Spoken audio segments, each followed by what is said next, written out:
അല്ല, അവരാണല്ലോ ഒപ്പുവെച്ച് അവരോട് ഞങ്ങൾ ചോദിക്കുന്നത് എന്തിനാ ഒപ്പുവെച്ചു വന്നാൽ ഒപ്പുവെച്ചാൽ പിന്നെ പിന്മാറാൻ കഴിയില്ല. അതുകൊണ്ടാണ്. കേന്ദ്രം പിന്മാറുന്നതിൽ തടസ്സമില്ലെങ്കിൽ ഞങ്ങൾക്കും സന്തോഷമാണ് പിന്മാറാൻ. പക്ഷേ കേന്ദ്രം ഔദ്യോഗികമായിട്ട് അറിയിച്ചിട്ടുള്ള അങ്ങനെയല്ല, പിന്മാറാൻ കഴിയില്ല എന്ന്.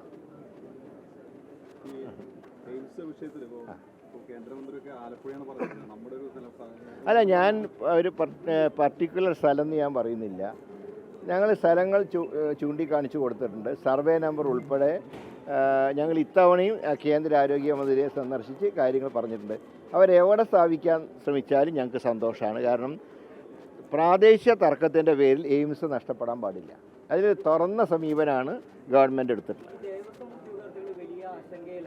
അതായത് ഈ റിക്രൂട്ട്മെന്റ് ബോർഡിന്റെ നിയമനാധികാരം റിക്രൂട്ട്മെന്റ് ബോർഡിൽ നിന്ന് മാറ്റി അതാത് ദേവസ്വങ്ങൾക്ക് നൽകാനുള്ള അങ്ങനെ ഒരു തീരുമാനം എടുത്തിട്ടില്ല. പക്ഷേ ഗുരുവായൂർ ദേവസ്വത്തിന് ഞാൻ പറയാം, ഗുരുവായൂർ ദേവസ്വത്തിൻ്റെ നിയമം രാഷ്ട്രപതി ഒപ്പിട്ട് അംഗീകരിച്ചാണ്. അത് 1978 അതുകൊണ്ടാണ് ഹൈക്കോടതി ദേവസ്വം റിക്രൂട്ട്മെൻറ്റിൻ്റെ അവകാശങ്ങൾ ഗുരുവായൂരിന് ബാധകമല്ല എന്ന് തീരുമാനമെടുത്തു.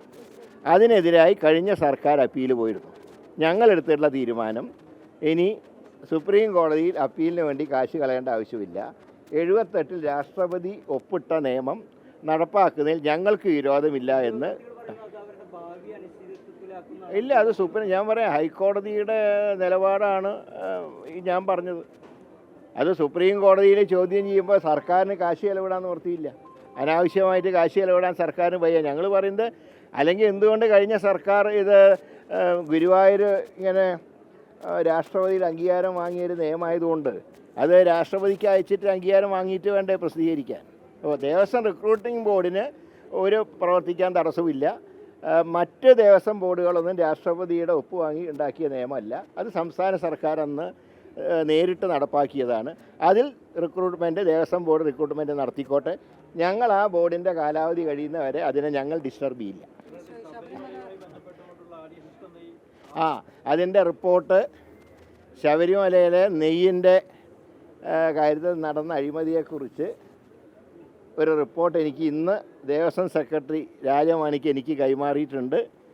അതിൽ ഞെട്ടിക്കുന്ന പല സത്യങ്ങളുമുണ്ട്. നെയ്യ് ഗുണനിലവാരം കുറഞ്ഞു എന്ന് മാത്രമല്ല, അതിൽ അഡൾട്രേഷൻ നടത്തിയെന്ന് വരെ ഈ റിപ്പോർട്ടിലുണ്ട്. അതുകൊണ്ട് ഞങ്ങൾ ഒരു കാര്യം തീരുമാനിച്ചത്, ഇത് വിജിലൻസിന് വിടാൻ തീരുമാനിച്ചു. ക്രൈംബ്രാഞ്ചിന് വിടാൻ തീരുമാനിച്ചു. കാരണം വിജിലൻസ് അഴിമതിയാണല്ലോ. ഇത് അഴിമതി മാത്രമല്ല, അഡൾട്രേഷൻ നടന്നാൽ അത് ലക്ഷക്കണക്കിന് ഭക്തജനങ്ങളെ ബാധിക്കുന്ന കാര്യമാണ്. അതുകൊണ്ടാണ് ക്രൈംബ്രാഞ്ചിനെ ഏൽപ്പിക്കാൻ തീരുമാനിച്ചു. നാളെ രമേശ് ചെന്നിത്തലയ്ക്ക് ഔദ്യോഗികമായിട്ടുള്ള കത്ത് കൈമാറും.